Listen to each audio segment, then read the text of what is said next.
Speaker, I condemn violence, whether it's from right-wing groups or left-wing groups or white supremacist groups or any other group. Democrats say this all the time. I'll tell you why Republicans don't hear it, because they're in their bubble watching just Fox News, who won't even show the January 6th hearings. That's why they don't hear any of this stuff, because it's never played to them or their base. Democrats condemn violence all the time. And by the way, last year, I'm going to just tell you the headline of this article again, Justice Sonia Sotomayor was targeted by gunmen.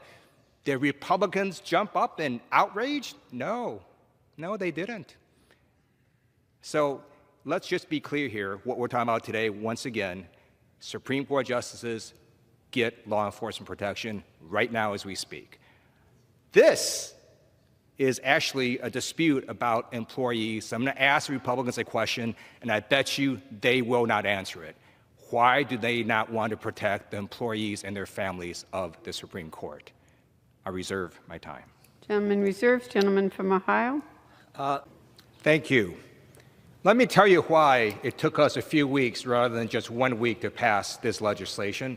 It's because Republicans refuse to protect the families of Supreme Court employees who are at risk. Shame on you for not doing that. And by the way, there are threats to justices across the board. I support this legislation. I just note that recently there was an article in CNN titled Justice Sonia Sotomayor was targeted by gunmen, federal judge tells 60 Minutes, dated February 19, 2021. Intimidation goes on both sides. I support this legislation, and I reserve the balance of my time. Gentleman reserves. The gentleman from Ohio. And that's why Republicans have condemned violence every single time it happened, Madam Speaker. We condemned it when it happened on January 6th, but guess what? We also condemned it when it happened in the summer of 2020. And it hasn't been a few weeks since the leak of the draft opinion. It's been 6 weeks. So, the Senate passed this legislation unanimously, and they wouldn't bring it up. They wouldn't bring it up. In fact, the Speaker of the House, as I said before, the Speaker of the House said last week there was no need to bring it up. But now we're going to. Thank goodness for that. I yield 4 minutes to the gentleman from California, my friend, Mr. Rice. I'm going to respond to that because what he just said was a lie. Gentleman the fact recognized. That he's saying that Democrats think there's nothing wrong, there's no danger to Supreme Court justices is a lie. Why? Because we're the majority party, and look, we just put this bill up and we're about to vote on it. We clearly care about Supreme Court justices, but we also care about the families and employees of the Supreme Court. And that is what we're talking about today. Because again, I just want to remind you, the Republicans are misleading you. Supreme Court justices right now have law enforcement protection details.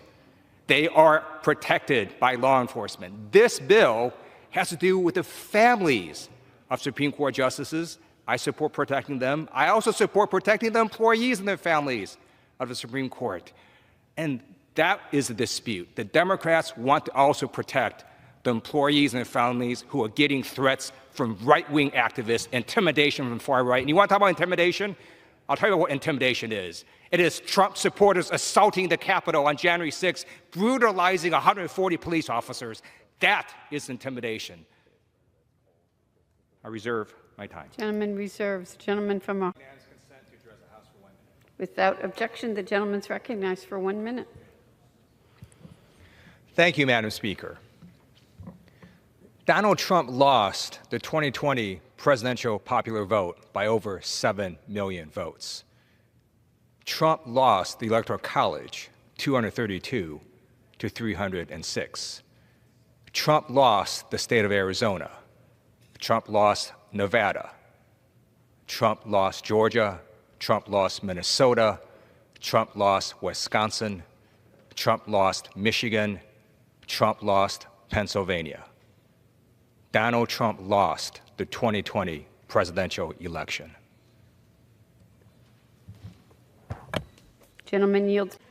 I request unanimous consent to address the House for 1 minute. Without objection, the gentleman is recognized for 1 minute. Thank you, Mr. Speaker. President Biden and Democrats are building a better America. Last year, we passed American Rescue Plan. That helped get our economy back on track. We've created in America approximately 7 million jobs in the last 12 months. that is a record in U.S. history. We're also experiencing very high economic growth. Jobs are up, wages are up, and unemployment is down. We then follow that up with an infrastructure law that's going to rebuild roads, bridges, and highways. It's going to put broadband internet everywhere, from rural areas to inner cities. It's going to get lead out of our water, and it's going to put EV charging stations across America. What are Republicans doing? Well, I know 2 sitting Republican members went to a white nationalist conference a few days ago. I yield back. Thank you, Madam Speaker. In March of this year, the Washington Post published an article titled, "GOP Lawmakers Push Historic Wave of Bills Targeting Rights of LGBTQ Teens, Children, and Their Families." In April, Washington Post published another article titled, "Some Republicans Fear Party Overreach on LGBT Measures." I just thought I would now recite for you what Jesus Christ said about homosexuality.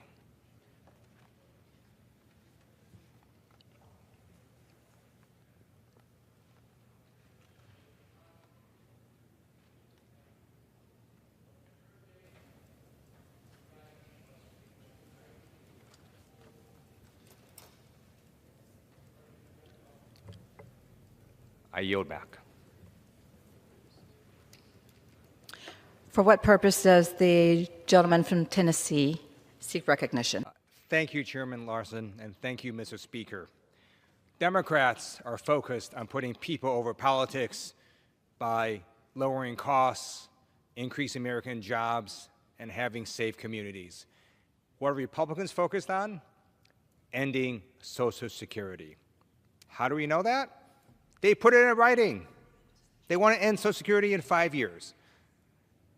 We need to not only end the Republicans' ability to end Social Security, we need to expand Social Security. And that's why I'm so proud to be here to support John Larson's Social Security 2100, a sacred trust. In my district alone, there are nearly 120,000 Social Security recipients who receive an average in total of $209 million in monthly benefits. This is a vital, critical program, life-saving for millions of Americans. And why is it called a sacred trust?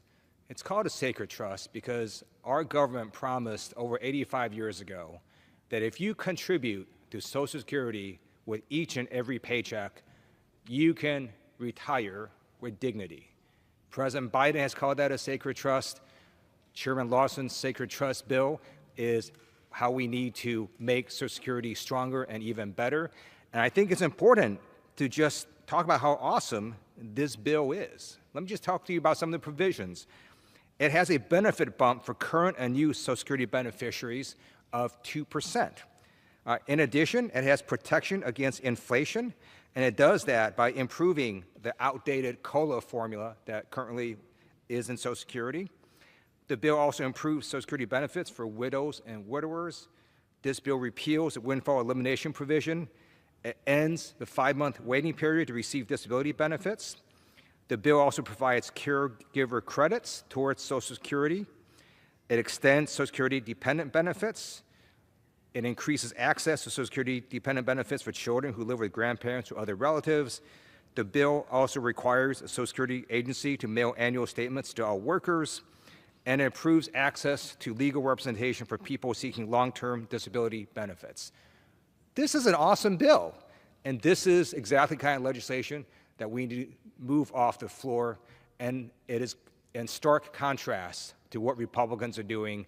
Again, Republicans want to end Social Security in 5 years, and how do we know that? They put it in writing. Not just one Republican, but multiple Republicans. This is a severe danger to our nation if we wipe out this life-saving program, and it's important that we not only make sure that that doesn't happen, but that we expand Social Security, especially in the coming out of a pandemic where people are facing all these challenges and obstacles. Folks on fixed incomes cannot often get additional income. And that's why the only way to do this is to increase Social Security, and we do that by passing John Larson's Social Security 2100, a sacred trust. And with that, I yield back to Chairman Larson. For what purpose does the gentleman from California seek recognition? I request unanimous consent to address the House for 1 minute. Without objection, the gentleman is recognized for 1 minute.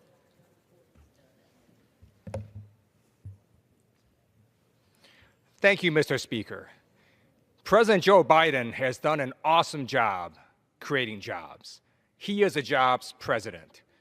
Last year, 6.6 million jobs were created.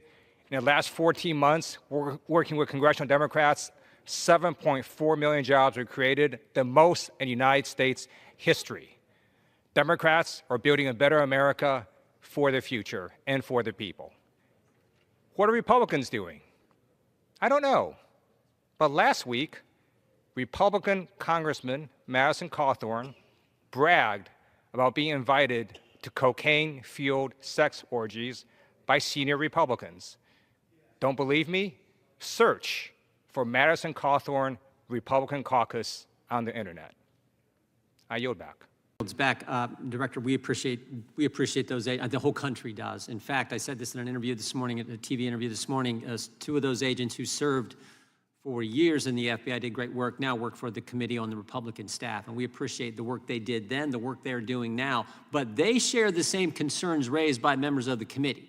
That's why they came to work for us. So I just got a couple other questions. Any of the FBI personnel who did improper queries of the 702 database, have any of those individuals lost their clearance?